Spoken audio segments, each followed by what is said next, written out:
So here's to life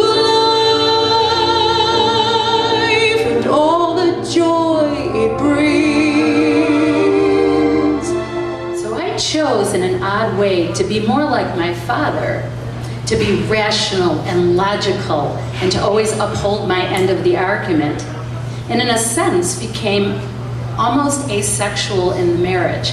I cut my hair short, I wore plaid shirts, Levi jeans that didn't show my curves at all. In a way, it was the way that I protected myself, and I prevented myself from being vulnerable in any way. Sarah also goes to school. Sarah also is a man-eater. She dates guys. She tells me online. I talk to her on Facebook all the time, and you would never know that she's got a brain injury, that she can't walk right, that she has a walker.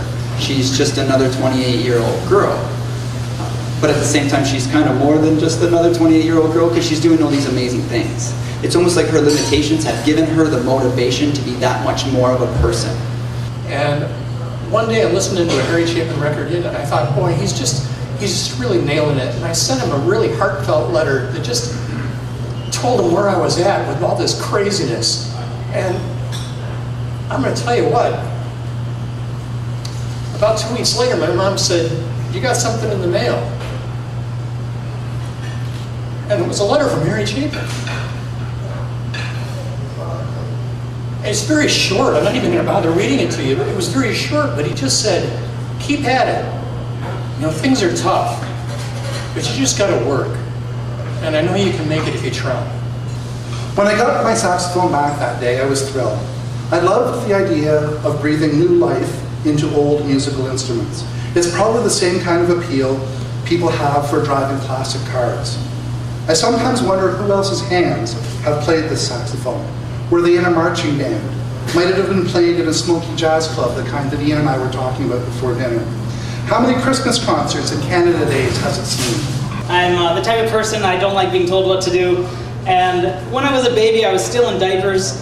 And all it took was 1 second for my mom to take her eyes off of me. And we were at a family reunion, and I just bolted right for a pool that we were all hanging out with in the summer. And my mom was having a casual conversation, and my uncle saw me go in the pool, and he just trudged over nonchalantly, just reached in, picked me up off the bottom of the pool by the diapers, and was like, "Hey Karen, is this your kid?"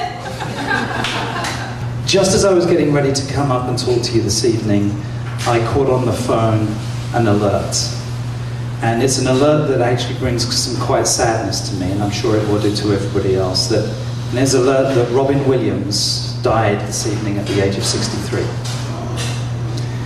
And I mention this because it's important when I look at different people's lives and the impact they've had on others and their lives themselves, you realize that authenticity is key.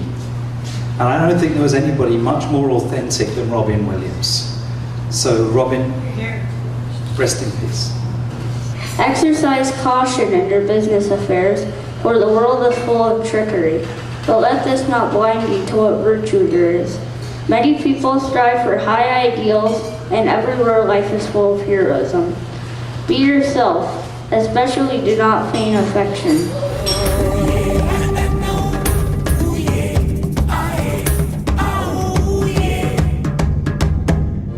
How the time just flies, how love can go from warm hellos to sad goodbyes and leave you with a memory